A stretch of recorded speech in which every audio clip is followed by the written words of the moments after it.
دل آفتابی ای محبت، به دل آفتابی ای محبت، به دست ما کتابی ای محبت، به دست ما کتابی ای محبت. بیننده های عزیز و ارجمند، مادران دلبند، خواهران ذکی و ذوقمند، درود به شما.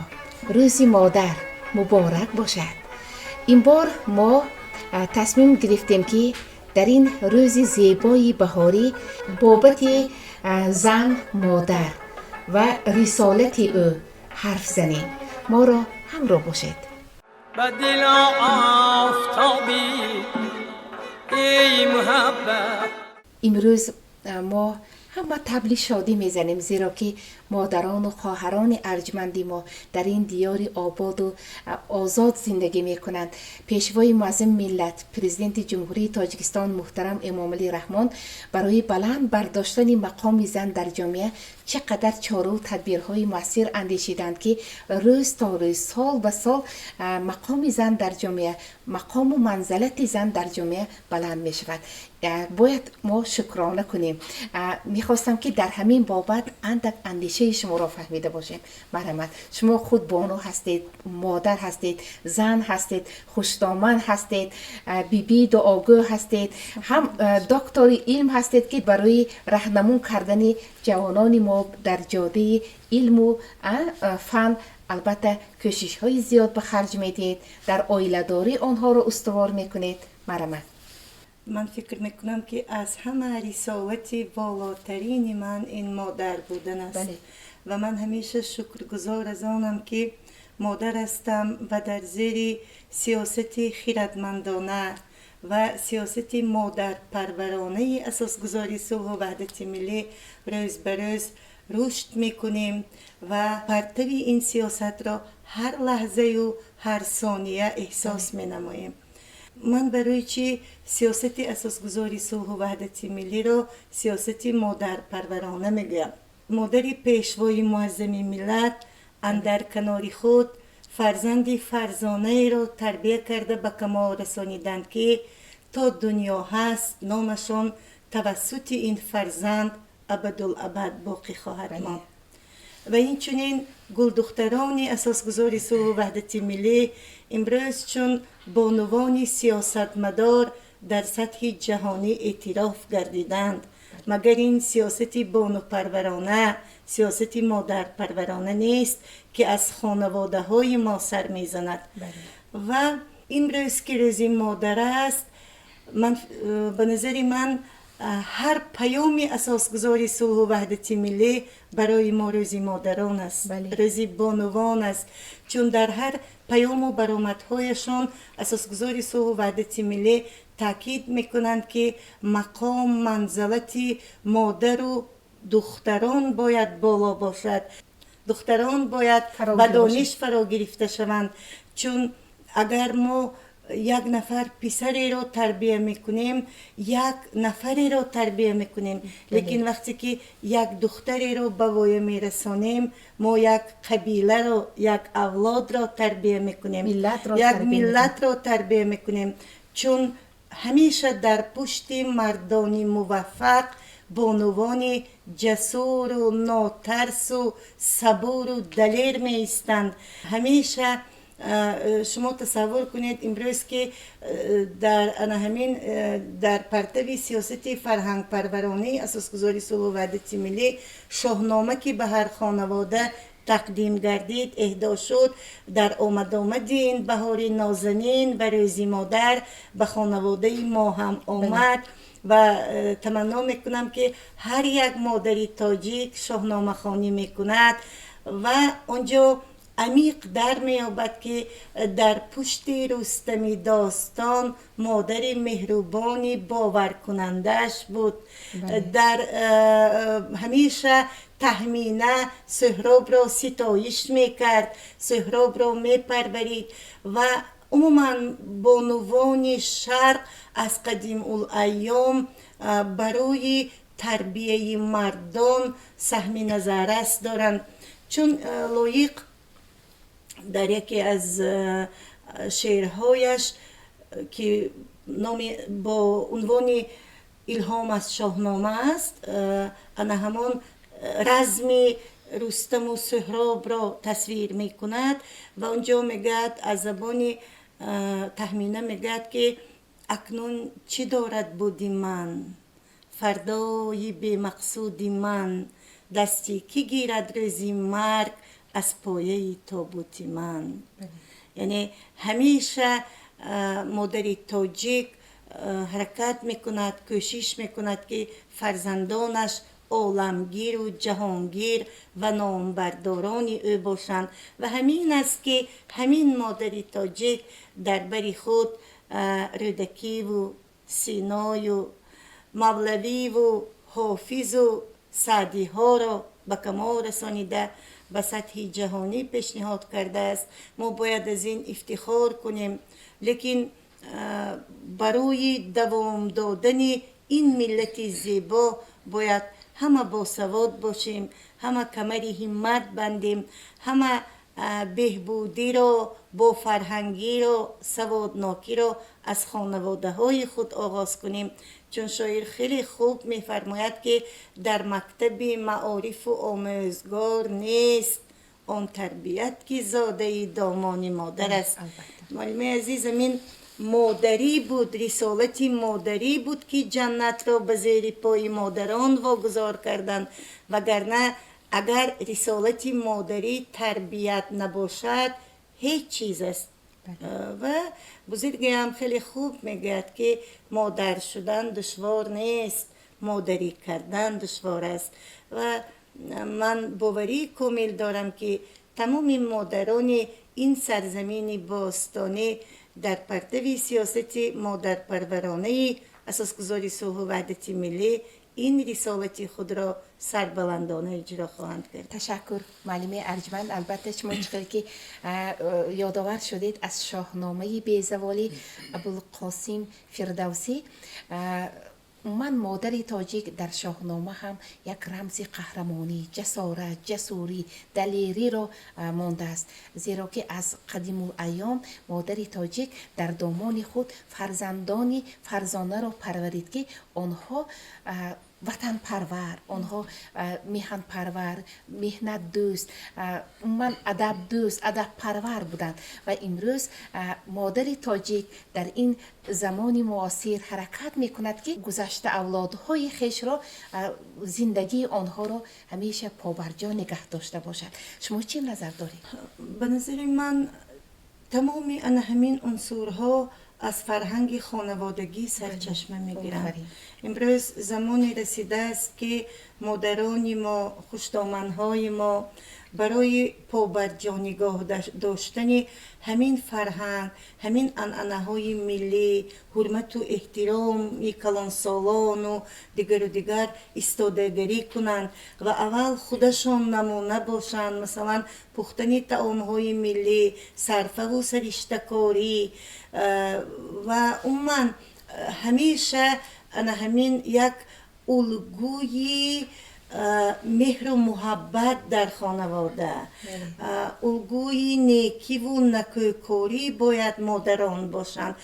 و اگر که در عائله که مثلا مادرانش با فرهنگ هستند، اون عائله خوشبخت است. معلم عزیز، من فکر میکنم که کلید خوشبختی خانواده ها، اگر شاید خطا نمیکنم گویم که 80% در دستی بانوان است.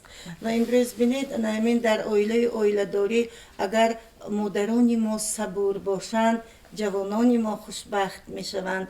اگر که جوانان خوشبخت باشند، این دولت، این ملت گل میشکوفد. و تمنا میکنم که عموما جوانان ما، فرزندان ما صدری جوانان جهان باشند. سلامت باشید، سلامت باشید. البته واژه زن، مادر در روزگار هر یکی ما خیلی مقدس است. وقتی که مادر میگوییم پیش نظر ما یک سیمای نورانی، سیمایی که البته فرشته رو میمورد. من نگاه شما به همین موضوع امروز که رسالت شما استادان برای دانشجویان سبق دادن و اومد از مهربانی، از عائله داری، از روزگار داری، از علم زندگی هم هست در یک وقت. میخواستم که در همین بابت چند اندیشه شما رو فهمیده باشیم. مادر خیلی که قید کردن این سرچشمه حیات، چشمه خشک نشونده حیات مظفر است و نویسنده بزرگ خلق روز ماکسیم گورکی قید کرده است که به آفتاب گلها نمیشکفند، به عشق بخت نیست، به مادر نه شاعر است و نه قهرمان. و امروز خیلی که معلمه عزیز قید کردن آفرنده همه بزرگان این مادر است. ما که تربیتگر هستیم، در برابر آن که مادر هستیم تربیتگر هستیم و همیشه کوشش میکنیم که در دانشکده دختران که بسیار سر و کار داریم، دختران رو در روزگارداری صبوری و پرطاقتی تربیت نماییم و همیشه آنها رو برای راست هدایت نماییم. عائله داری و به جا ماندن عزت و احترام کلانسالان را تلقین می نماییم.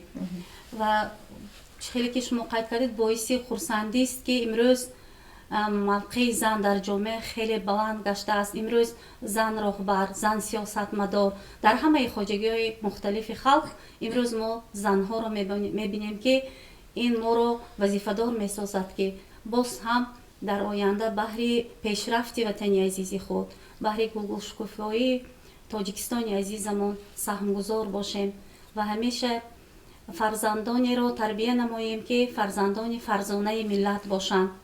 جهانی سپاس میگویم. بیننده‌های عزیز و ارجمند، من با کمال میل این لحظه نوبت را به عبدالملیک میدهم. عبدالملیک ترسونوف، حافظ خیلی ممتاز، سراینده خوش آواز و با یک کلواری پر از مهر و محبت آمدند. شما را مادران ارجمند و خواهرکان دلبند تبریک میگویند با سرودشان، با لحن شیرینشان. همین طور نه عبدالملیک؟ بله. تشکر زیاد. زن مادر آفرنده حیات، سرچشمه مهر، چراغی هر یک خاندان نیز هست. انا بینید امروز چون که معلومات در بالا قید کردن، زنها برابر مردها نیز زحمت میکشند. آنها نسل نورس را تربیت میکنند، تربیتگری کودکان هستند. بر روز مادر تمام مادرای روی دنیا تبریک میکنم و بعدا مادری خودم را نیز تبریک میکنم و یک سرود مادر میخوانم، البته که هدیه به تمام مادران روی دنیا هست.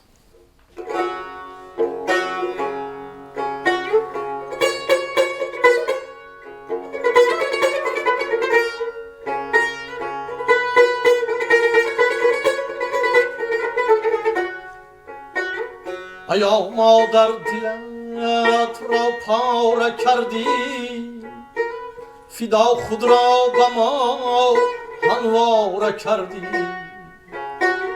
ایا مادر دلت را پاره کردی، فدا خود را به ما همواره کردی. سرودی علت عینی دعا بود، دعاها در سری گهواره کردی. سرودی علت عینی دعا بود، دعاها در سری گهواره کردی.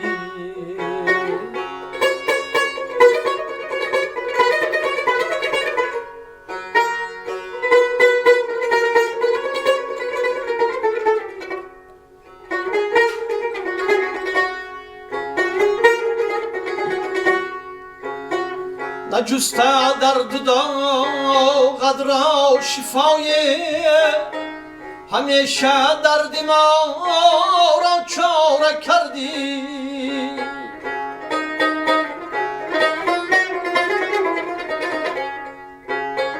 نجسته درد داغت را شفای، همیشه دردی ما را چاره کردی گلی نان و نمک را داده بر ما قناعتگه به یک نان پاره کردی گلی نان و نمک را داده بر ما قناعتگه به یک نان پاره کردی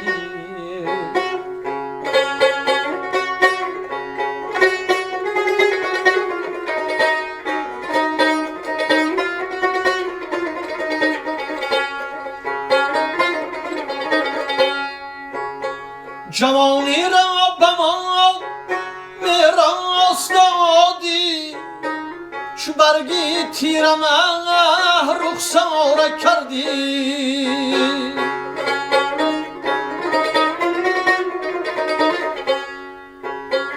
جوانی را به ما میراث دادی چو برگی تیرم رخساره کردی سرش از سنگ باشد گفته هرگه خدای مهربان را زاره کردی سرش از سنگ باشد گفته هرگه خدای مهربان را زاره کردی خدای مهربان را زاره کردی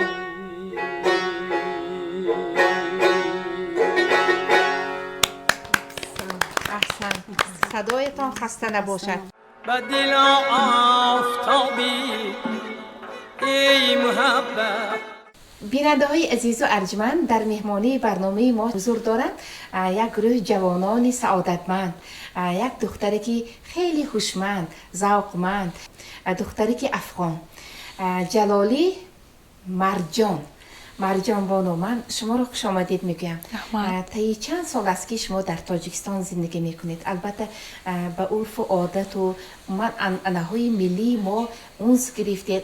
اصلا گریم که ما هم یک زبان داریم، یک عرف و عادت داریم. در زندگی نسخه مادر هستید. مادر چگونه، دختر نمونه. از مادر چی ها را آموختید؟ من مادر شما برای شما اگر ما گوییم که فرشته هستند، با خطا هم نمی کنیم. اولتر از همه سلام عرض میکنم خدمت همه بینندگان و حاضرین در تالار. همان طوری که شما قید کردین، مادر فرشته است. فرشته بیبال. از فرشته کمی ندارند، فقط بال ندارند. همین طوری که میگوییم همه دختران و فرزندان زندگانیشان را از مادرشان سر میکنند. مادرشان الگوی زندگانیشان میشود. همان طوری که میفهمیم، من با چند مصرع شعر میخواهم همین گپم را خلاصه کنم که میگویند داستان عمر من از مادرم سر میشود، با همه هستی و بودی وی زندگانی من سر میشود، با دعای نیک و آن بخت من منور میشود. همین طور ما میتوانیم گفت که مادر را با هیچ کلمه نمیتوانیم ما تعریف کرد، چون که آنها از تعریف بلند هستند. ما هیچ وقت مادر را نمیدانیم. در دل مادر آنقدر درد و آنقدر چیزهای پنهان است که فرزند، عائله، شوهرش نمیداند. بله، رازهای نهانی. بله، همین خیلی رازهای نهانی است که اون را خودش جز خودش و جز خدایش نمیداند. ما باید مادر را آنقدر با عزت و با صبر و با قدر و عزت داشته باشیم که مادرانمان از ما خوشی کنند. هیچ وقت برای مادرمان خم ابرو نکنیم. بله. اگر ما آنها را تا بهشت بالای شانه های خودم بریم، لیکن قدر و زحمت هایی که آنها بالای ما کشیدن ادا کردن نمیتوانیم. تشکر میگم. مرجان، خوراکای قدیمه تاجیکان و خوراکای افغانستان مانندی دارد، شباهت دارد.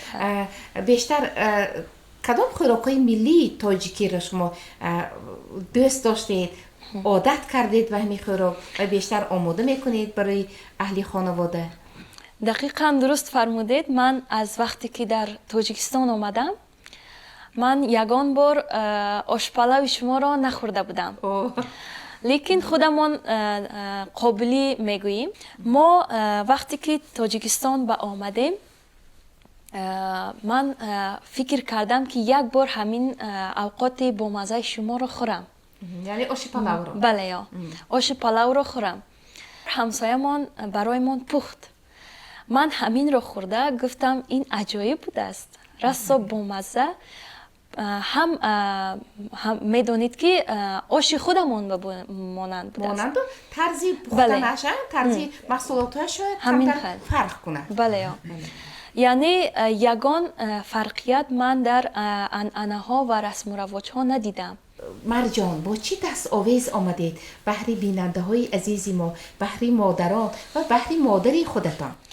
من نخست از همه برای مادران همه سرزمین ها، عموما برای مادر خودم این روز را خجسته میگویم، تبریک میگویم. امیدوارم که عمرشان عمر حضرت خضر نصیب شود و همیشه سربلند و خرسند باشند. امیدوار بر این هستم که همه وقت فرزندان خود را دیده به خرسندی یاد کنند. من حالا برای شما یک تا سرود برای مادر تیار کردم. مورد پسند شما قرار گیرد.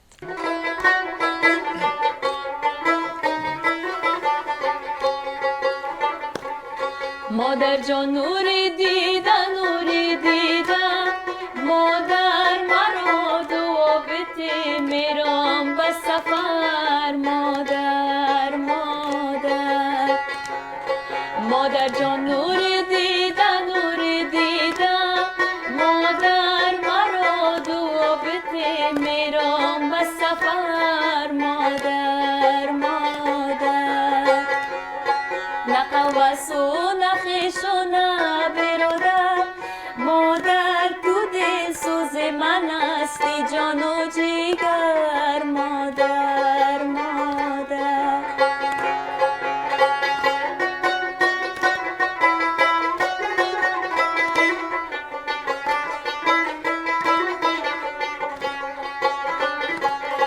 بسیار سخت است جدایی بین موتو، مادر خدا مرا رساند برای تو. مادر مادر بسیار سخت است جدایی بین موتو، مادر خدا مرا رساند برای تو. مادر مادر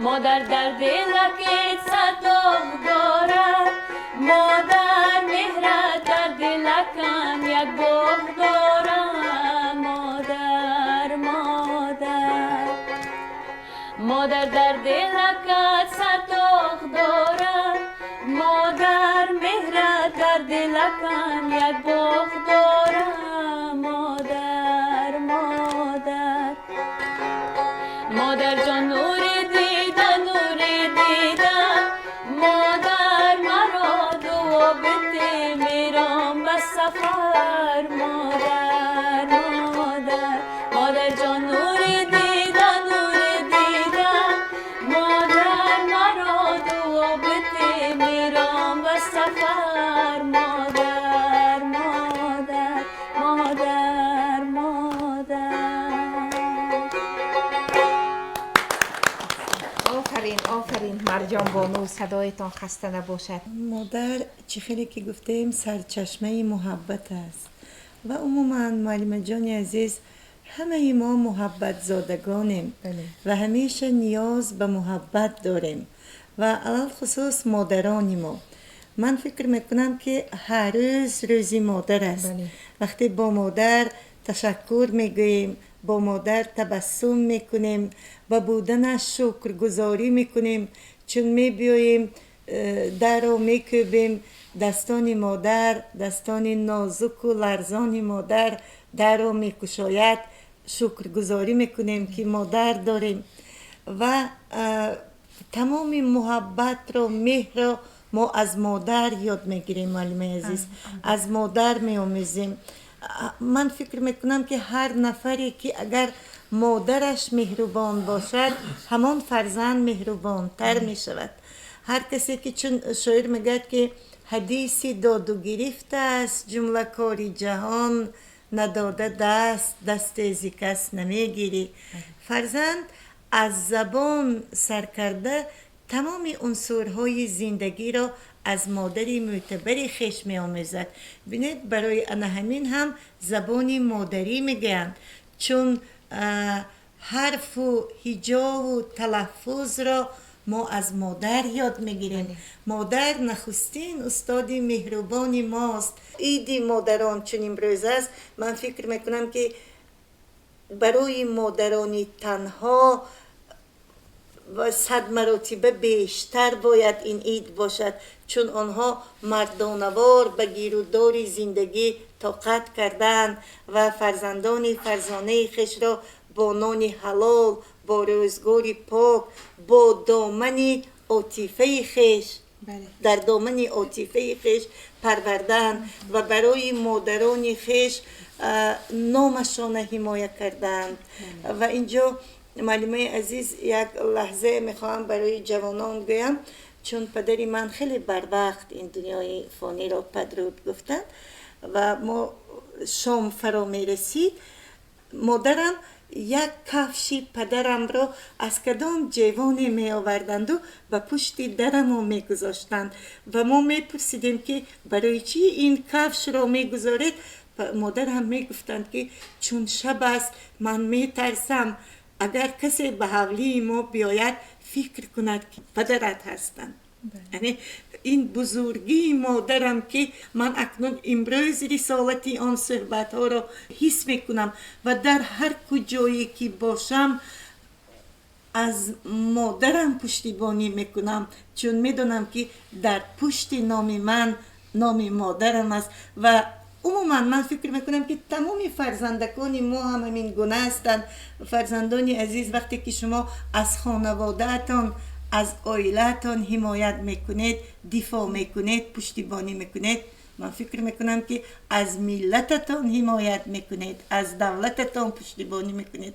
و من امروز شکرگزار از آنم که در زیر سیاست خردمندانه اساسگذاری صلح و وحدت ملی به این درجه ها رسیدیم و این پدری غمخوار، این مرد یتیم پرور، مثلا امروز همین نکته رو باید تاکید کنیم که برای هر یک طفلی بی پدر دستیاری دراز میکنن. معلم عزیز، برای هر یک مادری تنها کتفانی بازوانی رستمانه خودشان را میدارند و میگن که دولت و حکومت همیشه پشتیبان شما است. حتی بینید تاسیس دادن کوتا های پرزیدنتی برای یتیم دختران.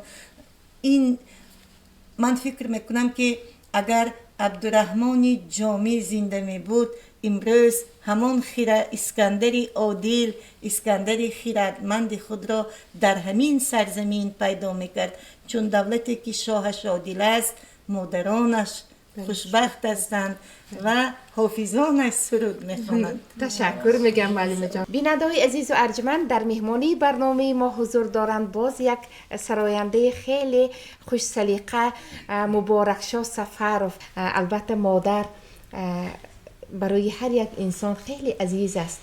مادر با یک جهان مهر و محبت فرزندانش را نوازش میکند، نام نیک میگذارد، الله‌های شیرین میگوید و گوش فرزندش تا که فرزندش سالم به وای رسد. چه اندیشه دارید شما؟ چون شاعر میگوید که آغاز مصرع‌هایم با نام توست مادر، انجام زندگانی انجام توست مادر، باغ و بهشت عنبر، فردوس و حوض کوثر، دانم نهفته باشد در زیر پای مادر. تشبیه مهر پاکش پیدا نمیتوان کرد، این عام خاک پایش خواهم همه جهان کرد. ببینید که هم روز مادر هم روز زنده شوی طبیعت در پیش نوروز عالم افروز داریم. مادر قیمت است. مادر میگم که از مادر نپرس که تو چند ساله، чунки модар ҳастии ҳаёташ ҳастии доштагиашро барои фарзандо фидо мекунад. аё эй модари ғамдидаи ман, гули орзуи худ ночидаи ман, басе ғамҳои дунёро чашидӣ, азобҳои зибаҳри мо кашидӣ.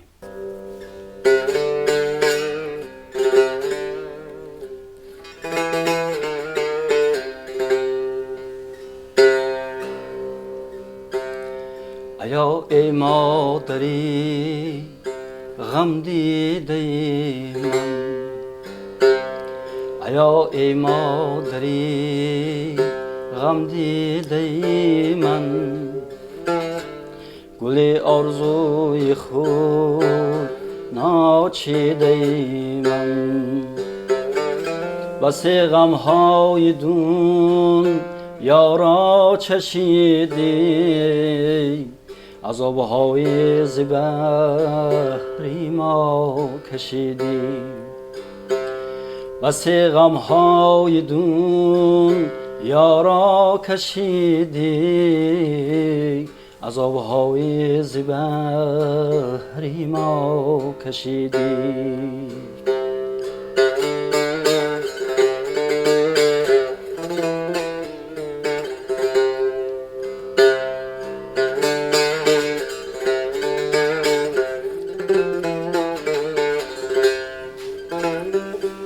аё модар лабат пурханда бошад, рӯҳи рӯят маҳӣ тобанда бошад. аё модар лабат пурханда бошад, рӯҳи рӯят маҳӣ тобанда бошад. барои мо заҳматҳо кашидӣ, ба поят сар ниҳем арзанда бошад. барои мо заҳматҳо кашидӣ, ба поят сар ниҳем арзанда бошад.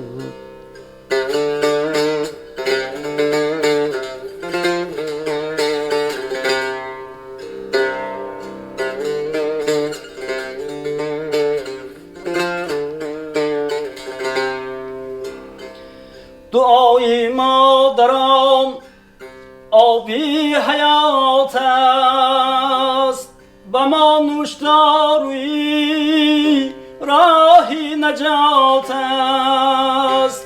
дуои модарон оби ҳаёт аст, ба мо нӯшдоруи роҳи наҷот аст.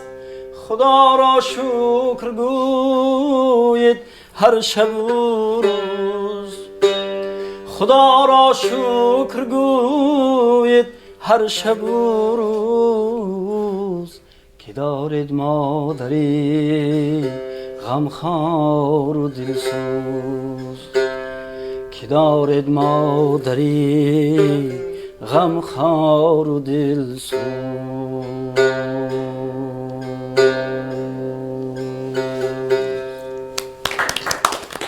تشکر. дар ҳақиқат имрӯз мо як сарваре дорем ки модарпарвар ҳастанд, зеро дар ҳамаи суханрониҳояшон, дар ҳамаи баромадҳояшон қайд карда ба ҷавонон таъкид менамоянд ки қадру манзилати модар, падару модарро ҳамеша ба ҷо оранд ва қайд менамоянд ки вақте ки агар модар босавод бошад, ҷомеа босавод мегардад.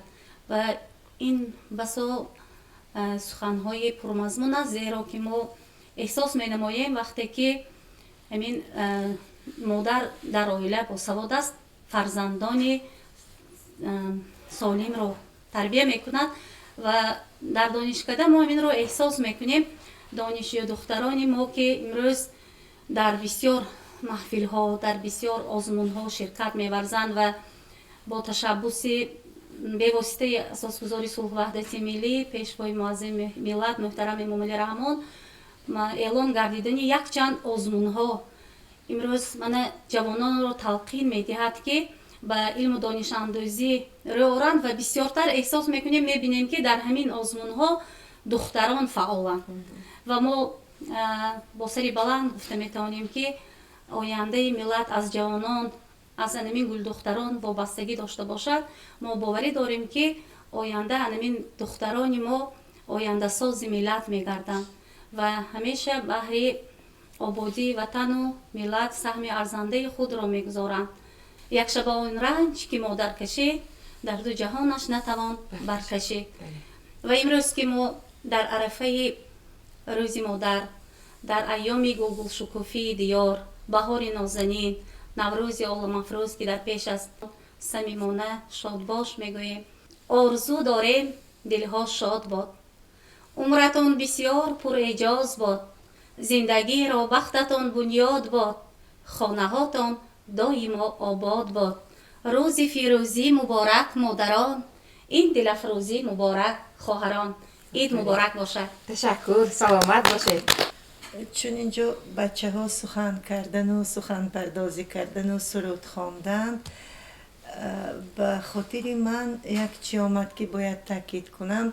خوب میشد که من بعد انا همین مادر کلان های ما در تربیه فرزندان شرکت کنند. بله.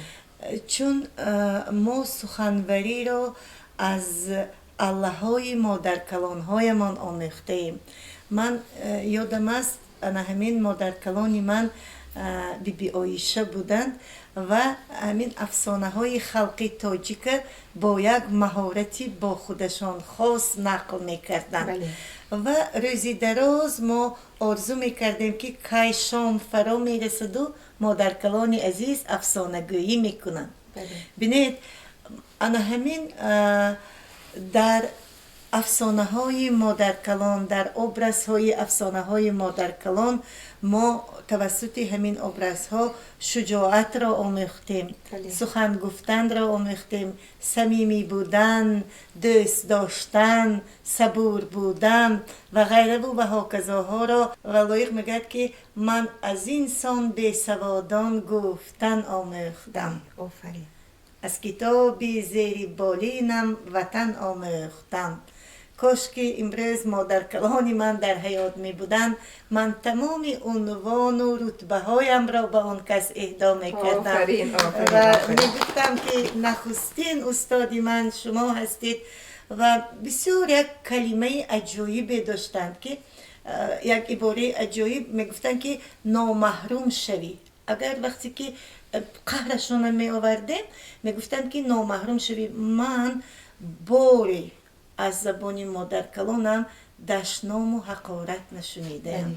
شما تصور کنید که مادری 9 فرزند و چندین نبیره و ابیره مگر عصب نداشت. بله. که تمکین، این امروز تمکین. در زمین پختزار فرزند به واقع رسانده است و می گفتن نامحروم شوی.